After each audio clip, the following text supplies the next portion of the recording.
अस्सलाम वालेकुम रहमतुल्लाहि वबरकातुहू बिस्मिल्लाहिर्रहमानिर्रहीम। आज हम कोकनी दम का मटन मसाला बना रहे हैं, एकदम टेस्टी।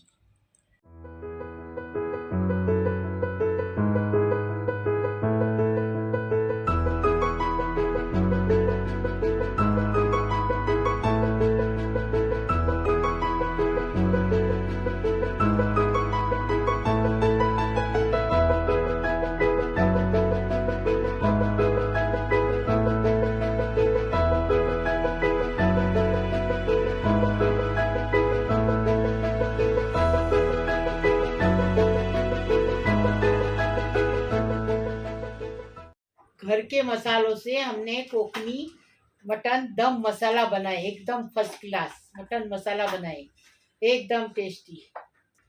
इसको चावल के साथ भी खा सकते हैं, इसको नॉर्मल अपनी रोटी गेहूं की उससे भी खा सकते हैं और चावल की रोटी के साथ खा सकते हैं, एकदम टेस्टी। ऐसा अभी किसको कैसा बनाए वो देखेंगे। तो यहाँ पर देखिए हम लोगों ने 1 किलो जो है मटन ले लिया हुआ है। इसमें हरा धनिया जाएगा, 2 टेबलस्पून जितना अदरक लहसुन का पेस्ट जाएगा, नमक अपने टेस्ट के हिसाब से जाएगा, 200 ग्राम इसमें दही जाएगा, 1 कप जितना इसमें नारियल का दूध जाएगा, 2 हम लोगों ने मीडियम साइज़ की प्याज ली थी जिसको हम लोगों ने फ्राई करके ले लिया है। हल्दी पाउडर जाएगा 1 टीस्पून, काली मिर्च का पाउडर भी जाएगा 1 टीस्पून। यहाँ पर कश्मीरी लाल मिर्च का पाउडर जाएगा 3 टेबलस्पून, और धनिया पाउडर जाएगा 1 टेबलस्पून, और भुना कुटा जीरा भी जाएगा 1 टेबलस्पून, गरम मसाला पाउडर जाएगा 1 टेबलस्पून, और इसके अंदर यहाँ पर जाएगा 2 हरी इलायची डालेंगे, 2 लौंग डालेंगे, और 4 काली मिर्च इसमें डालेंगे, और आधा कप इसमें तेल जाएगा। अब इसको बनाने का तरीका बताएंगे। अभी मसाले डालेंगे। 1 टीस्पून हल्दी डालेंगे, ये टेबल स्पून है, टीस्पून डाल रहे हैं। 3 टेबल स्पून कश्मीरी लाल मिर्ची पाउडर, 1 हो गया, 2 हो गई, 3 हो गई। 1 टेबल स्पून कुटा भुना जीरा,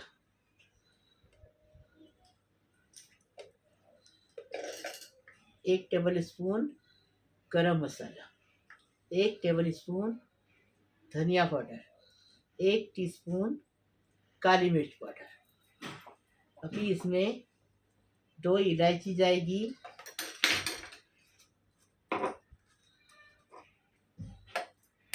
2 लौंग डाल रहे, ये देखो 2 इलायची डालेंगे, उसका मुंह तोड़े हैं, और 4 काली मिर्च डालेंगे। अभी ये अदरक लहसुन का पेस्ट डालेंगे, दही डालेंगे,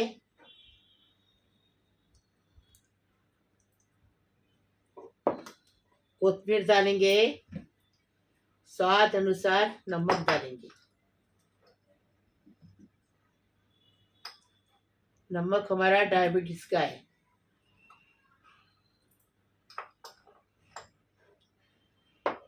अब ये प्याज डालेंगे, हमने बिरिस्ता बना के लिए प्याज का। अभी इसको मिक्स करेंगे। अभी देखो हमने इसको मिक्स कर दिया है। अभी इसको रात भर फ्रिज में रखने का और सुबह उठ के बनाने का, वैसा ही बनाएंगे। तो यहाँ पर देखिए अभी 2 घंटा हो चुका है। 2 घंटे के बाद इसमें हाफ कप जितना ऑयल हम डाल देंगे। अब इसके बाद में हम क्या करेंगे, यही जो ऑयल है इसके अंदर हम डाल देंगे ये जो मटन मिक्स करके मम्मी ने बताए थे, वो हम लोगों ने 2 घंटा रख दिए थे। आप ओवरनाइट रखोगे तो और ज़्यादा अच्छा है। ओवरनाइट रखने से ये हो जाता है कि जितना भी टेस्ट है वो गोश्त के अंदर अच्छे से आ जाएगा मसालों का। अब इसको अच्छे से पहले तो मिक्स करेंगे और इसको जो है अच्छे से पका लेंगे। पहले फास्ट ही फ्लेम है, फास्ट फ्लेम पर अच्छे से पका लेंगे, इसको भून लेंगे मतलब।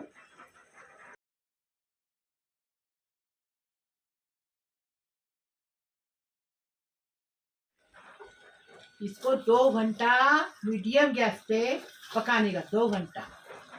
इसका पानी देखो, अभी दही का भी पानी छूटा है, गोश्त का भी पानी छूटा है, इसी में इसको पकाने का है। इसमें अभी नारियल का दूध डालेंगे, ये देखो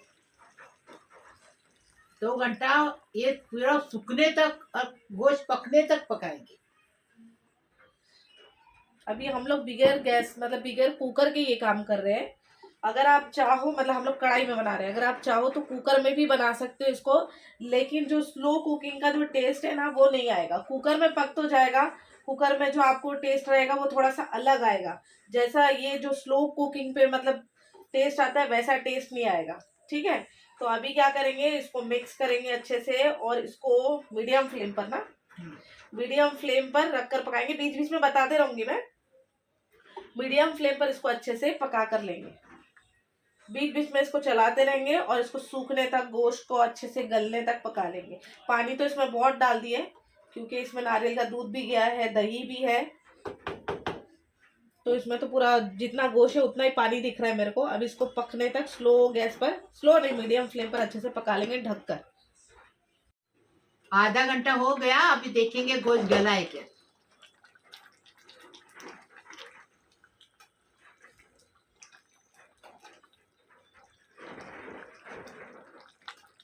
पानी भी डालेंगे। देखो आधा गोश्त गल गया है, ज़्यादा नहीं गला है, तो अभी क्या करेंगे, इसको सूखने तक पकाएंगे मटन को, पानी सूखने तक, सूखा होने तक।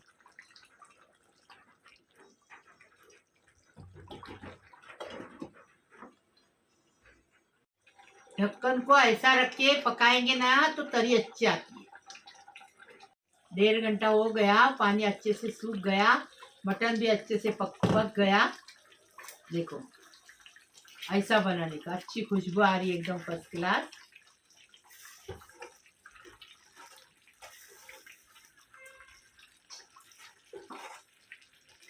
देखो एक तोड़ के भी दिखाती हूँ। वैसे तो हड्डियों से जो गोश्त है ना वो पूरा अलग भी हो गया है, लेकिन फिर भी एक तोड़ के दिखाती हूँ, पानी में डाल के बताती हूँ। देखो बोटी तोड़ के बता रहे, देखो कितने अच्छे से गोश्त गल गया एकदम फर्स्ट क्लास। अभी इसमें नींबू को निचोड़ेंगे, हरा धनिया डालेंगे और डिश आउट करेंगे। टेस्टी बनाने का, टेस्टी खाने का।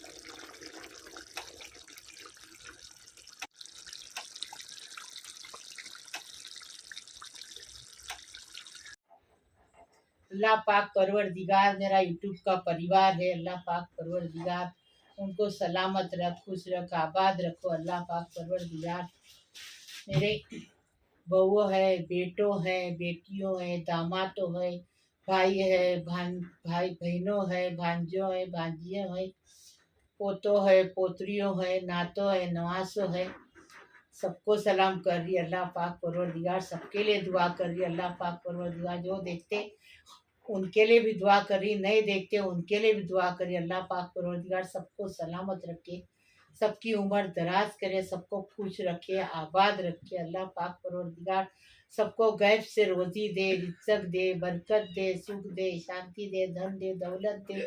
अल्लाह पाक परवरदिगार सबकी मुसीबत परेशानी खलास करे। अल्लाह पाक परवरदिगार सबकी मुराद पूरी हो जाए। जो दुआ करे अल्लाह से वो सब पूरी हो जाए, कबूल हो जाए। अल्लाह पाक परवरदिगार जो मुसीबत में है उसकी मुसीबत हल कर दे। अल्लाह पाक परवरदिगार परेशान है उनको परेशानी हमेशा के लिए ख़त्म कर दे अल्लाह पाक परवरदिगार। और जो बच्चे घर में बैठे पढ़ लिख के उनको नौकरी नहीं है उनको नौकरी लगा दे, रोज़ी रोज़गार से लगा दे। अल्लाह पाक परवरदिगार हर किसी को रोज़ी रोज़गार मिले। अल्लाह पाक परवरदिगार जो दुआ मांगने के लिए मेरे को बोलते हैं उनके लिए भी करती हूँ, जो नहीं मांगने बोलते उनके लिए भी दुआ करती हूँ। अल्लाह पाक परवरदिगार सबको सलामत रखे, खुश रखे, आबाद रखे। और जो लड़कियां घर में बैठी उनकी शादी नहीं हुई, उम्र हो गई उनकी, अल्लाह पाक परवरदिगार उनकी शादी हो जाए, वो अपने ससुराल में जाके खुश रहे, आबाद रखे, अपने माँ बाप का, सास ससुरे का नाम करे। अल्लाह पाक परवरदिगार लाइक करो, शेयर करो, सब्सक्राइब करो, मेरे लिए भी दुआ करो। मेरे को तुम्हारी दुआ की बहुत ज़रूरत है और तुम्हारी दुआ की वजह से मैं यहाँ बैठी हूँ। और तुम्हारी दवा की वजह से मैं अच्छी हो रही हूँ। वो भी मेरे को कितनी है तकलीफ है, फिर भी मैं तुम्हारे लिए यूट्यूब कर रही हूँ। लाइक करो, शेयर करो, सब्सक्राइब करो, बेल बजा, तो मेरी रोज की अलग अलग नई नई रेसिपी देखने मिलेगी। प्लीज़, अल्लाह हाफिज़।